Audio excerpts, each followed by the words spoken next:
Asaduzzaman Prince ময়মনসিংহের cricketer, আপনি বলতেও পারেন ময়মনসিংহের ভয়েস।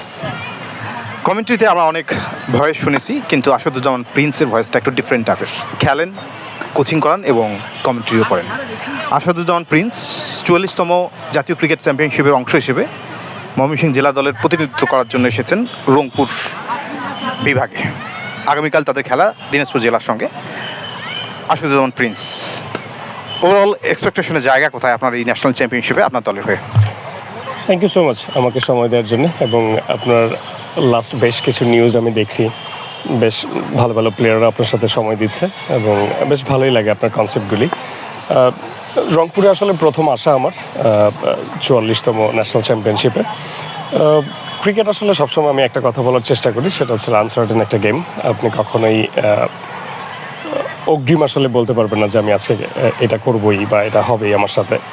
সো আমাদের দলটা আল্লাহর রহমতে আপনি জানেন বিগত 4-5 বছর যাবত ন্যাশনাল চ্যাম্পিয়নশিপে বেশ ভালো ডমিনেট করছে।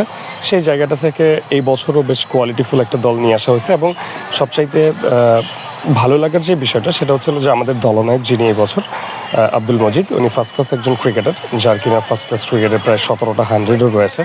সো এরকম একটা লিডার এবং সে আমার ছোটোবেলার এজ লেভেলেরও পার্টনার।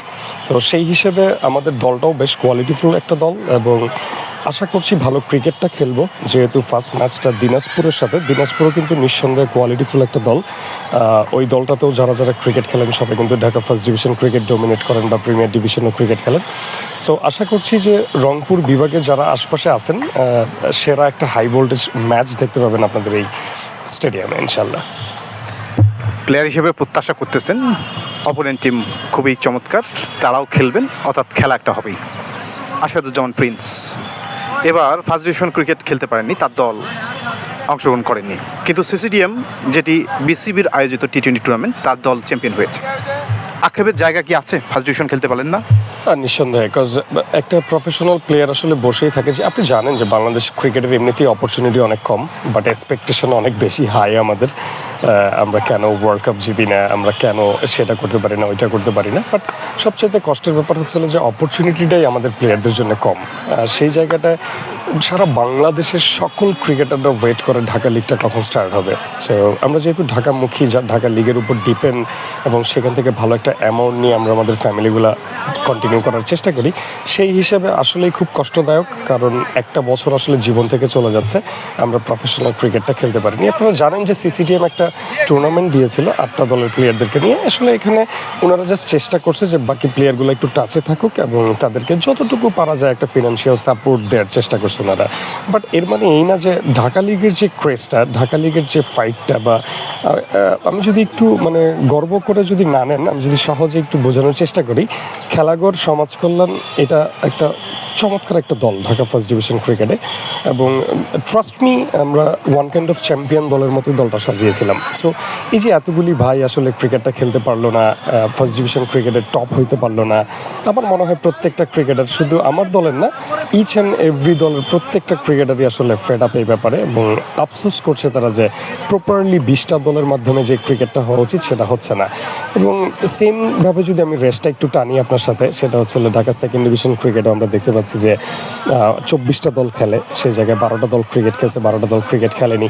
সো এটাও একটা খুব কষ্ট লাগার বিষয়, কারণ 12টা দলের ভাই খেলবে, 12টা দলের ভাই খেলবে না, এটা একটা ফারাক। সো এটা আমি চাই না, বা এটা কখনো বাংলাদেশ ক্রিকেটাররা চায় না। সেম জিনিসটাও থার্ড ডিভিশন ক্রিকেট এবং প্রিমিয়ার ডিভিশনও এখন পর্যন্ত মাঠে গড়ায়নি। সো আলটিমেটলি আমার মনে হয় ঢাকা লিগ যারা খেলছি প্রত্যেকটা ক্রিকেটারই এই বছরটা বা গত বছরটা বেশ সাফারার।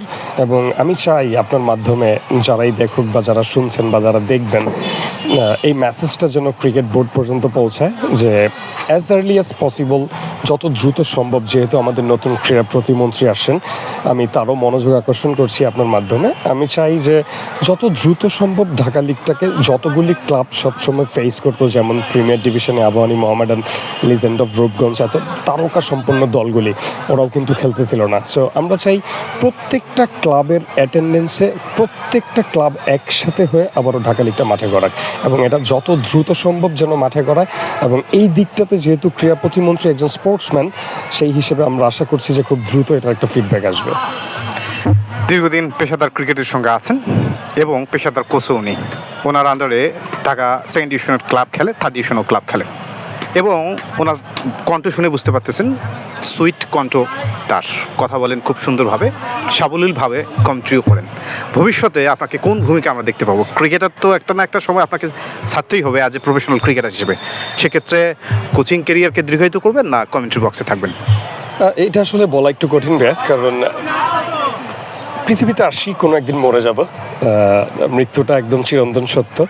সেই জায়গাটায় আমি একজন আসলে অনেক এডুকেটেড মানুষ যে তা কিন্তু না।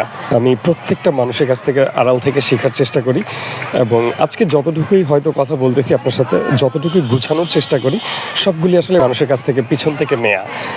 কেউ যদি কোনো ভালো কথা বলার চেষ্টা করে সেখান থেকে একটু নেওয়া শেখার চেষ্টা করছি, সেইভাবে আসলে গুছায় লাইফটা এনজয় করতেছি। আমি সবসময় একটা জিনিস মাথায় রাখি, সেটা হচ্ছিল এই পৃথিবীতে যা করব এবং মৃত্যুর আগ পর্যন্ত প্রত্যেকটা কাজই শিখতে হবে এবং শিখে যাব। আমি জানি না আল্লাহ তাআলা আমাকে কোথায় আসলে ফিনিশ করবেন, তবে আমি ঢাকা থার্ড ডিভিশন একটা টিমের কোচ, তেজগাঁ ক্রিকেট একাডেমির, এবং আমি সেকেন্ড ডিভিশনের একটা টিমের মেন্টর হিসেবে দায়িত্বরত থাকি এবং এই বছর ঢাকা ওয়ান্ডার্স টিমের অ্যাজ এ মেন্টর হিসেবে দায়িত্বরত ছিলাম। সো ফার্স্ট ডিভিশন ক্রিকেটটা অনেক বছর যাবৎ খেলছি। আসলে কমেন্ট্রিটাও এরকম, জাস্ট ক্রিকেটটা হয়তো ভালো বুঝি দেখে জাস্ট মন খুলে বোঝানোর চেষ্টা করি, সেজন্য হয়তো একটু ভালো লাগা কাজ করে বা ভালো লাগে মানুষের কাছে শুনতে। তবে সত্যিই যদি মন খুলে আপনাকে শেয়ার করি, আল্লাহ তাআলা উত্তম পরিকল্পনাকারী, উনি ভালো জানেন যে কোথায় আমাকে শেষ করাবেন। তবে আমি এখনও ফিক্স করিনি যে আমি কোন দিকে ডাইভার্ট হব।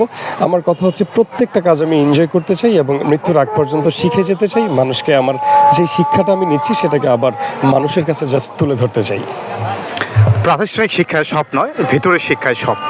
একজন ভিতরের শিক্ষিত লোক আসাদুজ্জামান প্রিন্স, উনি পেশাদার ক্রিকেটার, কোচিংও করান এবং কমেন্ট্রি বক্সেও রয়েছেন। যেটাই করুক না কেন উনি যেটা এনজয় করবেন সেটাই করবেন। এবং যে সংকটের কথা বললেন ক্রিকেট মহলে, সেই সংকটটা খুব দ্রুত কেটে যাবে, এটাই আমরা আশা করি। আর সময় দেওয়ার জন্য আসাদুজ্জামান প্রিন্সকে ধন্যবাদ জানাচ্ছি। অসংখ্য ধন্যবাদ আপনাকে, আমার মতো ছোট্ট একজন মানুষকে এতক্ষণ সময় দিয়েছেন, এতগুলি কথা নিয়েছেন। এবং আমরা চাই আপনার মাধ্যমে যারাই শুনবেন হয়তো সুন্দর থেকে সুন্দরভাবে জাজ করবেন বাংলাদেশ ক্রিকেটের জন্য, এবং সবাই আসলে মিলে যেন বাংলাদেশ ক্রিকেটকে অনেক দূর নিয়ে যেতে পারি, সেজন্য সবাই সবার পাশে থাকবেন। এবং অসংখ্য ধন্যবাদ আপনাকে আবার আমাকে সময় দেওয়ার জন্য। বেস্ট অফ লাক ভাই। Thank you so much. আসসালামু আলাইকুম।